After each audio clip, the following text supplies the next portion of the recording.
participer à ce débat via notre page Facebook Buzz Première, mais aussi via Twitter, hashtag Buzz Première. On va commencer avec vous, Bruno Mouvrant, et essayer de comprendre pour quelles raisons vous êtes farouchement opposé aux réseaux sociaux.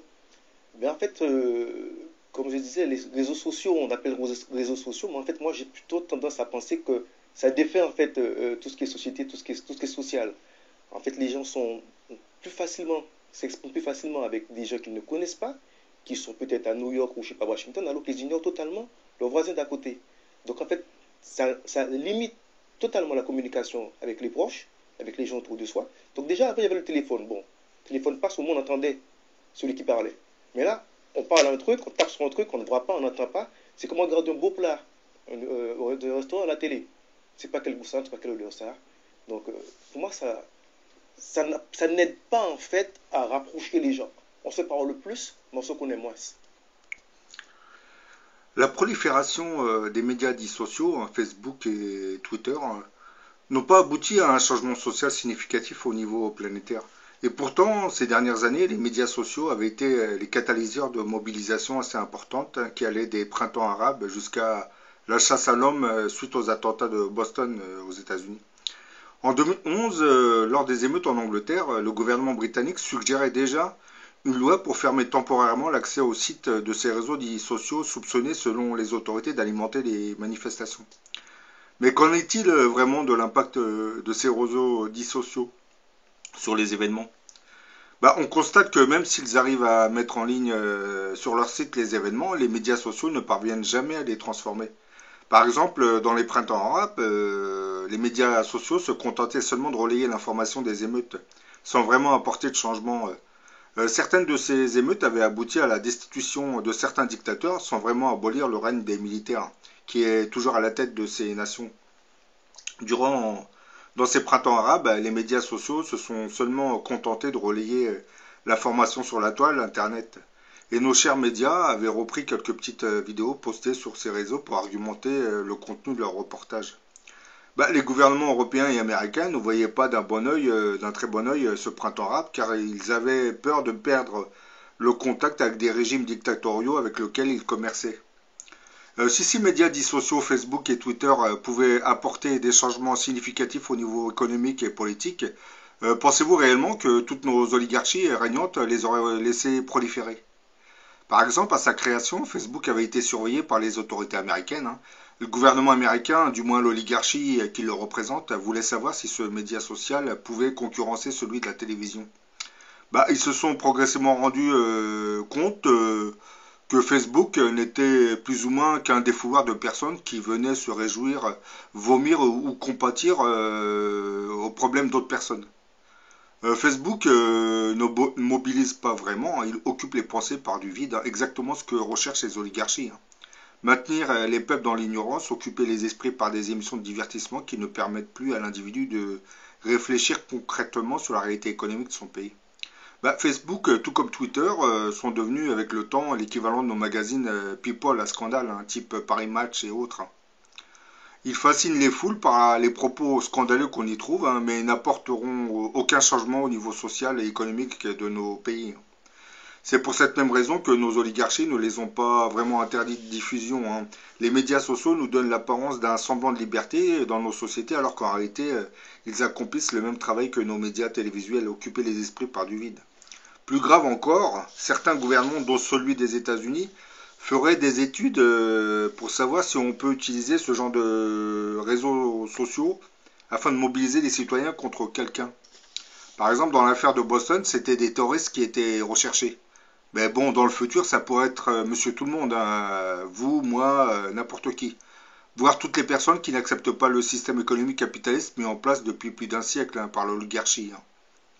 Dans l'attentat de Boston, la police fédérale américaine, qui avait diffusé des photos et des vidéos de deux suspects dans les attentats commis en marge du marathon de Boston, lançait un appel au public pour recueillir des informations sur les deux hommes.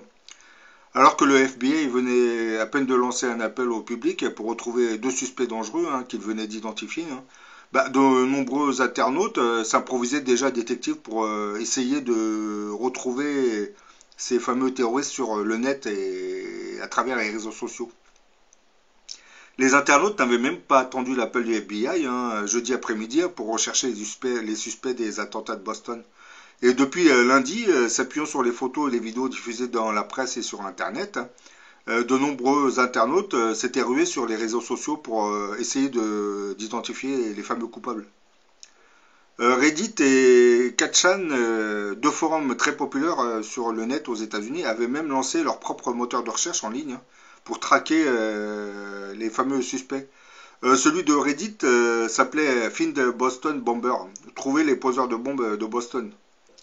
Les internautes y analysaient minutieusement les photos cerclées de rouge ou annotées de flèches et de commentaires, dès qu'ils pensaient avoir identifié une personne suspecte.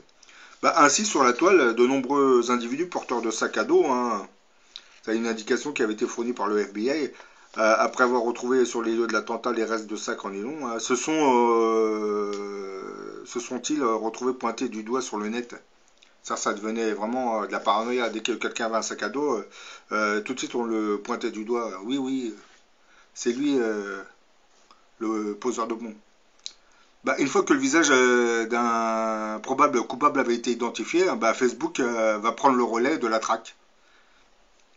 C'est navrant de voir comment les gens sont soumis au système fédéral sans esprit critique, c'est incroyable.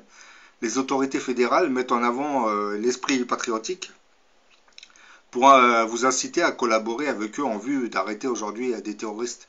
Mais bon, demain, ce système pourra bien arrêter d'autres personnes. Ça pourrait être vous, comme je l'ai expliqué, ça pourrait être des personnes qui refusent le système économique, ça pourrait être des personnes qui sont en conflit avec l'oligarchie, ça peut être tout le monde. Afin d'exploiter le phénomène des réseaux sociaux, l'armée américaine aurait lancé depuis quelques années une série d'études.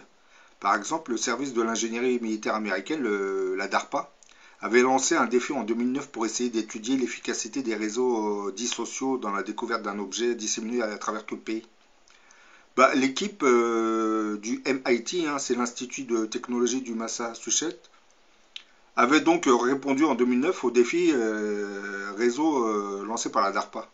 Et un concours doté de 40 000 $ de prix consistait à faire retrouver 10 gros ballons rouges et cachés sur le sol américain le plus rapidement possible via la mobilisation des réseaux sociaux. Elle avait bien sûr remporté le défi, je parle de l'équipe du MIT, en 6 heures en renversant les requêtes d'incitation. Plutôt que le recruteur fasse une offre aux recrues, celle-ci offrait une partie de la récompense à celui qui les avait recrutés pour participer. C'est un peu l'équivalent des mercenaires. On paye un mercenaire pour qu'il aille chercher un coupable. Cette technique dite des contrats fractionnés, parce qu'on appelle ça comme ça, on paye la personne qui va recruter, et cette personne va recruter d'autres personnes à travers le réseau Internet. Cette technique dite des contrats fractionnés est un moyen pour recruter des personnes de manière distribuée, mais il avait fallu 3 ans pour comprendre pourquoi ces contrats avaient fourni un avantage assez concurrentiel par rapport aux requêtes qui sont émises dans les réseaux sociaux. L'avantage de ces contrats fractionnés est qu'il nécessitait de recruter très peu de personnes par recruteur pour fonctionner. C'est-à-dire on prend une personne particulière, on lui donne une certaine somme et cette personne va recruter d'autres personnes à travers le réseau. Et en langage plus clair, on paie un mercenaire pour qu'il mobilise une équipe sur Internet. C'est exactement ça. C'est le pays du capitalisme. On paye les gens pour qu'ils aillent retrouver d'autres personnes. En 2011, les chercheurs du MIT avaient voulu répondre à un autre concours de la DARPA. Oui, c'est toujours la DARPA, le service militaire américain. La DARPA Shredder Challenge avait lancé un défi consistant à reconstituer un document déchiqueté en 10 000 petits morceaux. Pour répondre au défi, l'équipe du MIT avait utilisé les contrats fractionnés pour recruter et mobiliser plus de 3500 participants, mais des actes de sabotage avaient stoppé net les progrès effectifs. Comme j'ai dit, les contrats fractionnés, c'est on paye une personne et cette personne va recruter une équipe sur le réseau Internet pour pouvoir travailler. Si l'équipe du MIT n'avait pas remporté ce défi, elle avait pris en fait connaissance des limites de l'ouverture à la participation des internautes. Les chercheurs du MIT réfléchissent maintenant à des moyens pour désactiver le sabotage. si les contrats fractionnés s'avèrent récompenser la participation le long des chaînes de recrutement, bah, les recruteurs de sabotage doivent être incités à vérifier, arrêter ou punir les saboteurs qu'ils ont recrutés. Parce que au niveau de la chaîne de recrutement, il y a quelqu'un qui a saboté tout le travail. Bah, comme là, vous voyez, maintenant vous savez que les autorités américaines font des études assez sérieuses pour un jour pouvoir exploiter assez efficacement le système des réseaux sociaux. On parle de Facebook, Twitter. Parce que bon, dans l'affaire de Boston, ils se sont servis du système pour traquer les fameux terroristes. Mais bon, là, ils sont en train de trouver ce système pour traquer n'importe qui dans la société. Faut pas l'oublier, vous êtes aux États-Unis. Vous avez une oligarchie très très puissante qui compte garder ses privilèges et ses richesses. Donc toute menace de révolte ou de rébellion sera systématiquement écrasée. Donc là, c'est un nouveau moyen qui va lui permettre de stopper net toute révolte dans le pays. Dès qu'une personne sera suspectée, et se disparaîtra dans le pays, on va se servir du réseau de la toile internet pour essayer de le retrouver. Bah, juste en diffusant la photo sur Facebook ou Twitter, la personne ne pourra même plus circuler. Donc ça, c'est encore plus dangereux que les années 20. Parce que les années 20, on n'avait pas le réseau internet. Donc là, vous savez que chaque citoyen a un ordinateur. Donc une personne qui est traquée, partout où elle ira, elle sera repérée à une vitesse incroyable. Bon, ça, pour l'instant, ils n'ont pas encore commencé à pucer les gens, à mettre des puces dans le corps des gens, mais bon, il va arriver un moment où ça va être légalisé, autorisé par la loi américaine.